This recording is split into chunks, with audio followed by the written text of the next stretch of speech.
The Lord be with you. And with your spirit. A reading from the Holy Gospel according to Saint Mark. Glory to you, O Lord. King Herod heard of Jesus, for his name had become known. Some said, John the Baptizer has been raised from the dead. That is why these powers are at work in him. But others said, it is Elijah.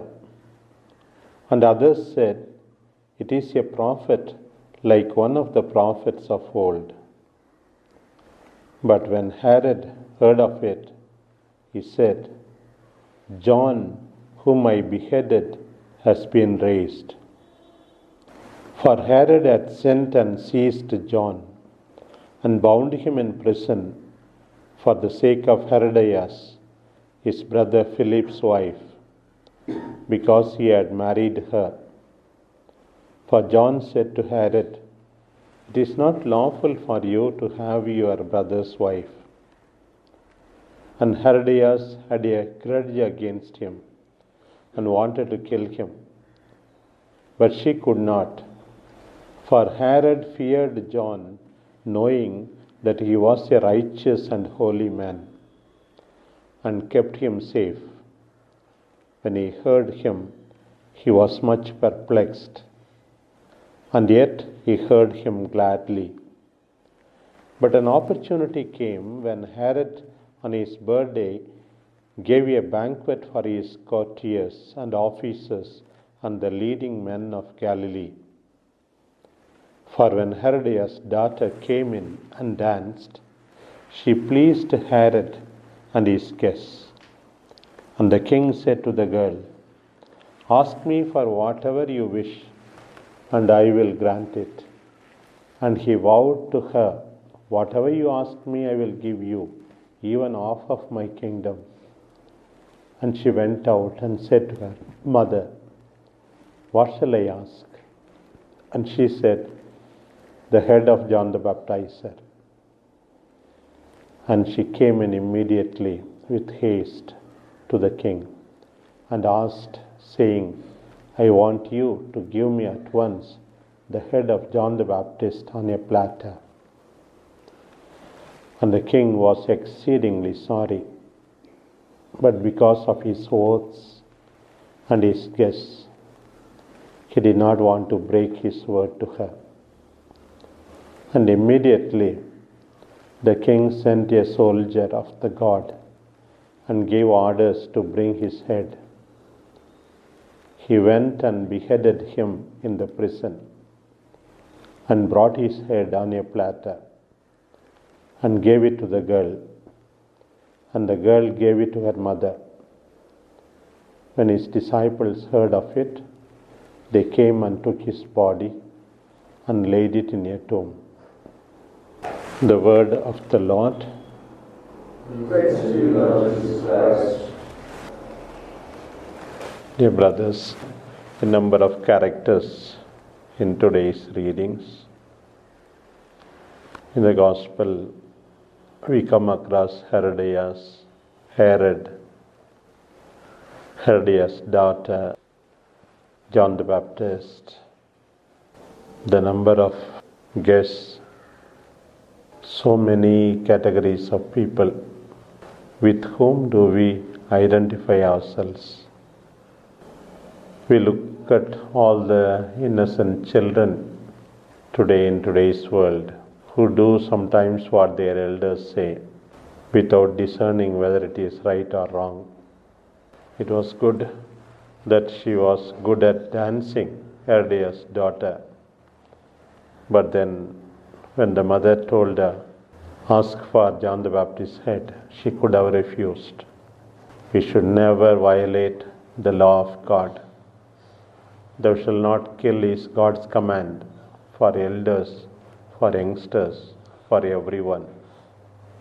There are certain principles that cannot be sacrificed. Inviolable principles are there. How do we behave? How do we manipulate people who are younger to us? That is one question that we need to answer first and foremost. And then Herod, he was drunk. He promised the person who danced whatever she can ask. You have to think before you promise anything. And then he was shocked that the head of John the Baptist was asked. He knew the person whose head is asked for is holy and righteous man. He wanted his false pride to be preserved, so-called reputation of keeping one's promise. He made in front of the guests. He also could have gone back on the promise, because what is important is the life of a holy man, not his false pride. And then he succumbs to it, orders John the Baptist to be beheaded. Terrible. Sometimes we may be also living for the sake of false pride.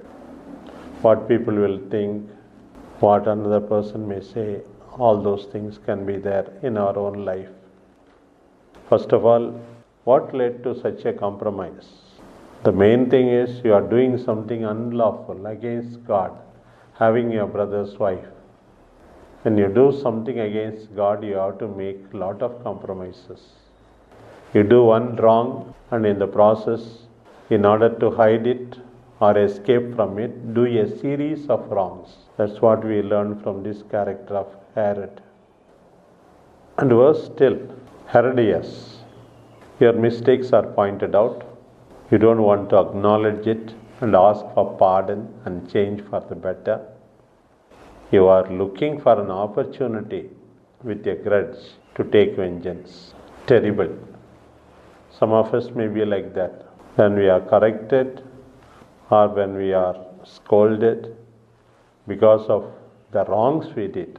I understand when you don't do any wrong because of the mistakes, we are simply sad, angry, keep ourselves aloof and do not do what is pleasing to God. On the other hand, we are angry with the person who said what we are doing is not right. Example, in today's world, so many people, even maybe in the seminary also, in the world, in the families, so many Herodias are there. And then those guests, what is the greatness in being a guest of the king if you can't speak for the truth? King, you promised. Not even one of the guests said, no, we have come here to have a fine dinner to celebrate your birthday. The birthday should not become a death day. At least some of the guests should have spoken for John the Baptist. Birthday and death day coincide. No, you should not put to death that innocent man, that prophet, that holy man, that righteous man. Nobody said. They all erred because of their silence. Look at John the Baptist. Number of qualities during the Christmas season and the days following were explained to us from this great man. His loyalty to God, his fidelity to the truth. He died because he said, it is not lawful for you to have your brother's wife. So many people who say to the others that something is not lawful are put to death. Not necessarily physical death, but a kind of moral death. Their name is spoiled because that person says, it is not lawful, you should not do it. People who say, very good, very good. They are appreciated, they seem to be apparently liked. People who say, this is not correct, you should change. Such people are put to death continuously, at least, because they are the victim of the sharp and wild tongue of those who are corrected or who are taken to task. The man did not go back on it. He was languishing in prison, waiting and waiting, asking Messiah to do something urgently. Messiah also keeps silent, not according to his calendar, not according to his image. But then he was paid the greatest tribute by the Lord, one who was killed, murdered in this way. There is no one who is greater than John the Baptist of all people born of women. Fidelity to the Master, placing Jesus at the center, dying for the truth, calling a spade, come what may. Great John the Baptist. Look at John the Baptist, look at David, learn from their life of commitment, loyalty to the Lord.